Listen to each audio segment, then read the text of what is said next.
What is up, George? The sun, because it is fucking 7:30 in the morning on a Sunday, and both of our asses are up, and this is fucking stupid. We had to get up, everybody, like as early to do this UFC 165 review. But before we do that, George and I made a fucking big ass mistake with this whole. No, we didn't. No. YouTube changed their shit halfway through and didn't let anybody know. They did. Anyway, we're doing this contest. We're giving away this Ruckus XL from the Eton Corporation. It's an 8-speaker boombox. It's Bluetooth enabled. The thing can do everything except have sex for you, but it's a good piece of equipment. It's the ultimate tailgating tool. We're giving it away this month for the person that can leave the best comment below that says what they would do if they won one of those. Eton also is having Eton Corporation is also having a contest. If you tweet at Eton Corporation your best tailgating photo, and don't forget to put the hashtag Eton Tailgates, they're going to pick the best photo, and they're going to also give away one of these Eton Ruckus XLs, which is valued at $200. Now, on to UFC 165, my friend. You and I were both not very high on this card in the beginning. We both looked at it on paper and said, "Nah, I don't know about that," and it actually turned out pretty well, to be honest. It actually did.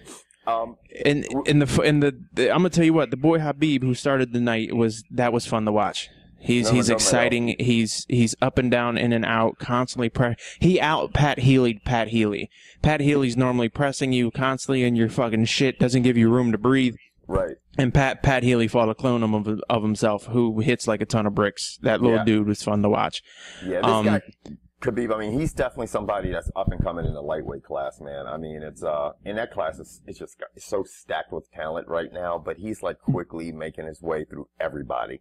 Well, I mean, I think it's time for him to fight one of the top-tiered 155ers. I mean, I'm not taking anything away from Pat Healy, but let the top 155ers are fast people. Pat Healy, not so much. So I want to see Mr. Khabib get in there with someone with a little more quickness, a little more speed.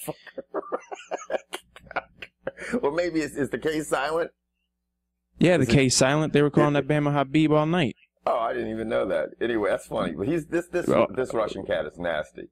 Now, yeah, so it'll be interesting. I mean, I'd like to see him fight one of the top 155ers, and then we can see what happens when he's in the ring with somebody just as quickly as he is, and maybe his speed gets neutralized, and he has to rely a little more on technique, because his technique is unorthodox as a motherfucker. I mean, that dude's up, down, in and out, bouncing around like a damn water bug. So it would be interesting to see where he ends up. To see how it plays out. Now let's move on to the middleweight battle that what the fuck am I trying to say? Was between Francis Carmont and Costa Philippou. Now, this fight is significant to me because it's the fight that finally brought my winning streak to a fucking end. Because I didn't see this coming, and then when I saw...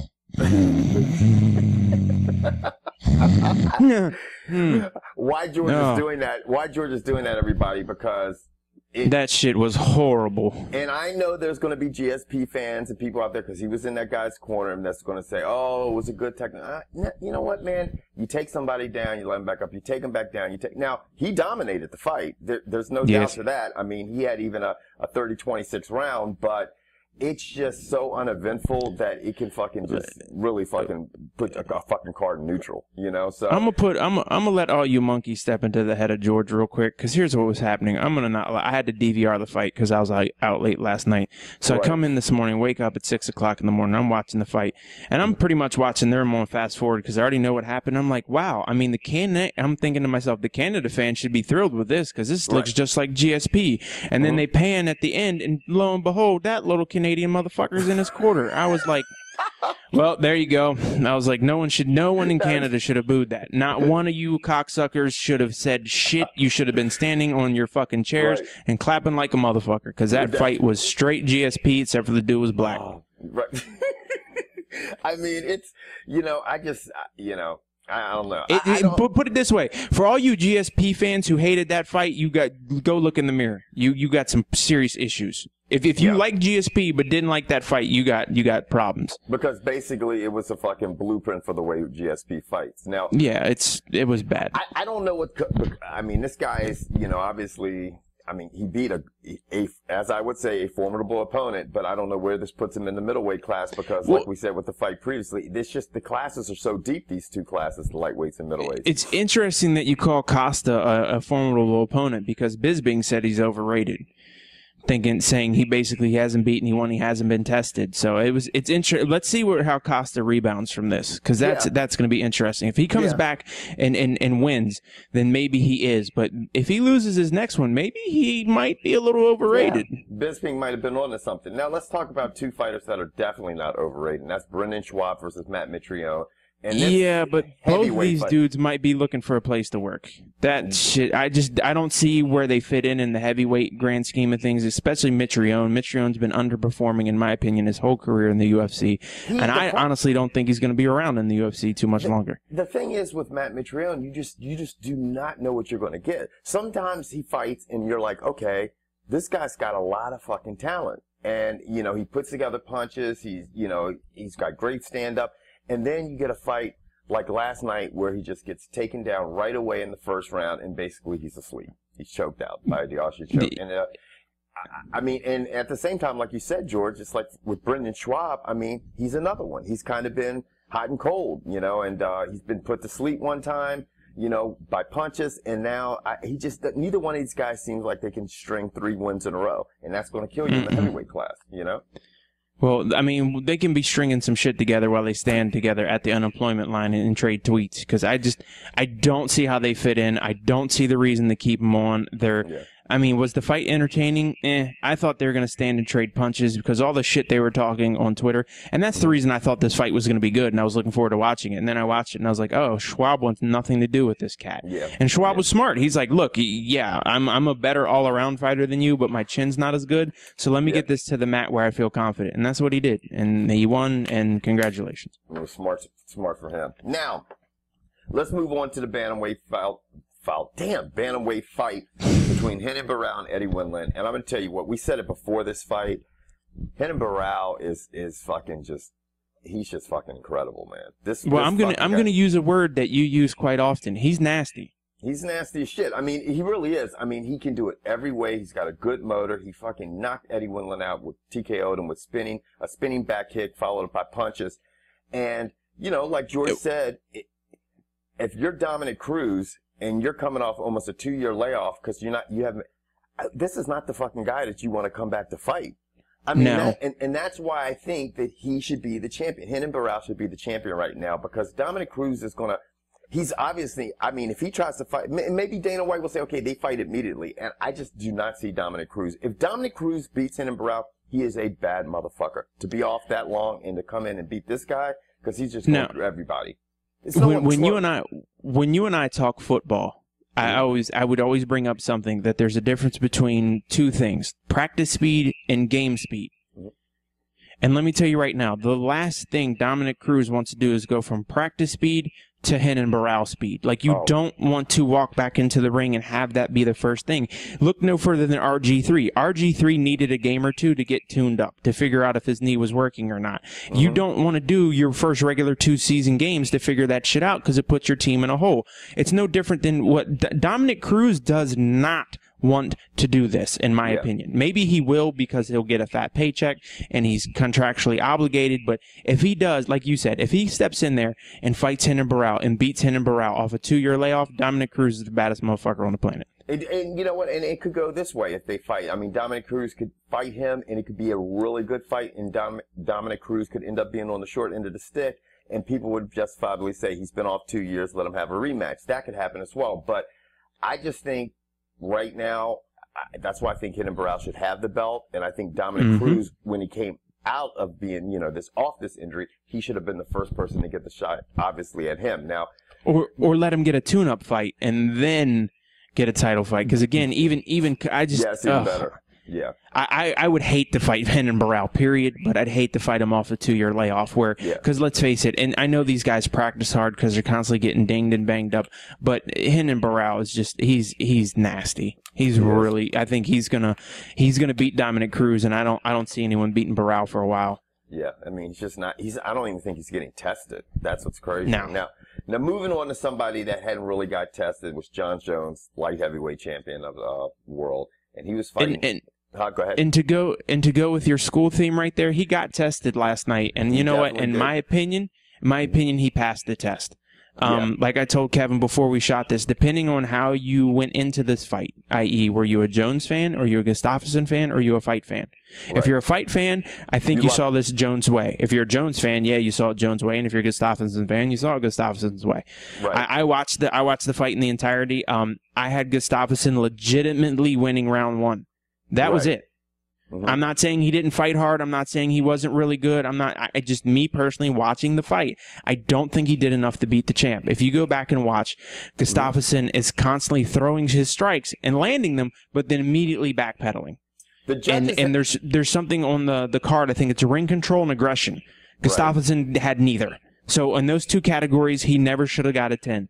Right. Yeah, you figure it's a unanimous decision. All the judges had it, Jones and the winning. Georges.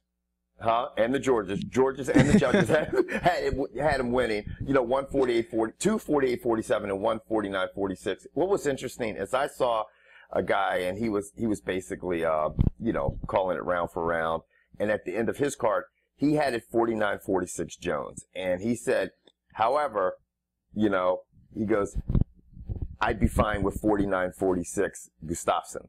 So he was calling it and basically having, in his card and in his mind, how he was seeing it through his eyes, he felt like Jones, being neutral, Jones was just edging him out. But every round was so close, it could have gone either way.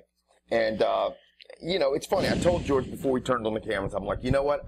I guess it was like 3-4 months ago. I said, I think a good person for Jon Jones and would be somebody that necessarily wasn't even a good wrestler, but that somebody that had great takedown defense and had really good hands and was lengthy. I thought that would be the type of person to give him problems, because Jon Jones is, like George said before, is a dynamic striker. He puts together all these crazy combinations, spinning elbows, but he's not a great boxer. There's a difference. And a great boxer, someone who can box, can keep you off balance with the jab. They can keep you, they can keep tagging you and backing you up when you come forward with the stiff jab and, then put together other combinations. And I thought that would give Jon Jones a little bit of trouble. And it seemed like it did, because oh, yeah, it did. He busted him up. He swelled up his lip. He busted up his eye. And Gustafsson was an amateur boxer. I mean, he's beat a pro boxer or 2 in Sweden before he got into MMA. And it showed. His punches were crisp. His footwork was good. But 5th round, he was completely gassed. So you can't give him the 5th round. The 1st round, you can give him. So right there, you have Jones up 1. It's 1-1. So it just depends on how you score those middle 3 and how you want to see it. Yeah. And I'm not a guy who's real high on it. If you take me down but don't do anything, to me that's just equivalent to throwing a jab or a leg kick. Yeah. I'm not high on the takedown that results in no submission attempt, doesn't result in a controlling manner of time. Jones didn't stay on the mat long, and neither did Gustafsson on any of the takedowns. I mean, this was not fought on the ground. Yeah, and I thought Gustafsson probably just used it. It was surprising. I think Jones didn't see that takedown that came in the first round. And I think that was just a ploy, basically just to score points. I didn't see Gustafsson, if he did take Jon Jones, doing much on the ground. I tell you, if there's a rematch, and I'm sure there will be, to me, the thing Gustafsson needs to do is just continue to work on his takedown defense so Jones will not be able to take him down, move forward more, and use his boxing. Because he's lengthy. He's the one person. The problem I see with Gustafsson moving forward more is Jones was constantly throwing that. What was? Oh shit! No. Joe Rogan kept calling it an elliptical kick. It's that inside. It's that where you turn your foot sideways and kick right above the guy's knee or right on his knee. Right. It's just it's a nasty move. I've talked about it. I have issue with it. I don't like it. I understand it's in there. Joe Rogan said it shouldn't be made illegal, and I'm just like, yeah, I guess. I mean, to me, there's difference between throwing punches at somebody's head and hurting them, because you're throwing punches at their head trying to finish the fight. You're not finishing a fight by kicking a guy in his fucking kneecap. Yeah. But with that said, if I'm Jon Jones, my game plan in the next fight is just to destroy his lead leg. Gustafsson did not have good movement laterally, and all he did was backpedal. I would destroy his front lead leg to the point, I mean, a la, who was that? When Faber got his leg absolutely blown out. Aldo, right. I tell you another thing that should be in Jon Jones' game plan, and that is to learn how to move his head and not be such a sitting target. I mean, I think everybody saw a lot of that. He was very exposed last night to how he can't get out of the way of punches. If somebody knows how to put together combinations good, bam, bam, bam, he's getting tagged. And he might need to get in the ring with a boxer and mix that up a little bit. And, you know, obviously his other methods of training are great, but get in there and train with a boxer so he learns how to move his head laterally and get out of the way of some of these fucking punches and be a better counter puncher as well. I mean, go ahead. Look at it this way. He trains out of New Mexico. It's not that far to Nevada. He can go up there and train with Freddie Roach, because I'm going to tell you what, his head movement is non-existent. Yeah, you know, it really is. What do you think's next? I mean, I guess obviously Gustafsson will have to wait because now you got Glover Teixeira. That's basically, you know. Yeah, I don't think he's going to get it. I think they're going to bypass Glover and give a rematch to Alexander, and then they'll go from there. I mean, Glover almost got cornholed in his last fight. Yeah. So, and Gustafsson fights a match where you could have flipped the coin. Like, I put it this way: if Gustafsson would have won, I wouldn't have been upset. I wasn't upset with the scores; they were right, and just like you said with the one guy, it could have gone either way. It could have, but you have to beat the champ, and he didn't do enough to beat the champ, and that's what happens. But I think he gets a rematch, and then Glover gets to wait. I mean, it'll be interesting to see what Glover does. Does he take another fight, or does he pull a Dan Henderson, or kick his fucking feet up and wait? Right, and then you have the fact that, you know, let's say fucking Cormier chops down the light heavy to 205. Then all of a sudden he's in the mix. So now the light heavyweight class is starting to become interesting again, because for a while it's like Jon Jones is reigning. Nobody's challenging him. Now you have a guy that challenge him. And you know what? Now you can even bring Phil Davis in the mix. You know, I mean, people be like, but you know what? Styles make fights. Davis beat Gustafsson. Like, it's people, you know, people say, no, that's nothing. But you just don't know. You know, I would love to see Phil Davis and Gustafsson fight again, because I think Gustafsson's changed a lot since their first bout. Oh, and I don't think Phil Davis has. I think Phil Davis is just. He's been more neutral. I would say this: Alexander Gustafsson is one of the most improved fighters in the UFC. He was always a good fighter, but he is just getting better. You saw it with his wrestling, his ability to stuff the takedowns last night. So it's interesting to see what's going to happen with that. Anyway, we're going to wrap it up for the UFC. Oh, and for you people who want to win that Eton thing, leave a comment as to what you do with it if you won. Yes. Don't forget this bad boy. We are giving it away, and it is solar powered. It's awesome. You can charge your iPhone, everything with it. So you don't need a cord. All you need is the sun. So if you live in Seattle or another gloomy state, forget about it. But I tell you what, you could take it tailgating or to parties and charge your shit and play some music, because it's got an 8-speaker sound system. We're giving it away. Anyway, we're out. Later.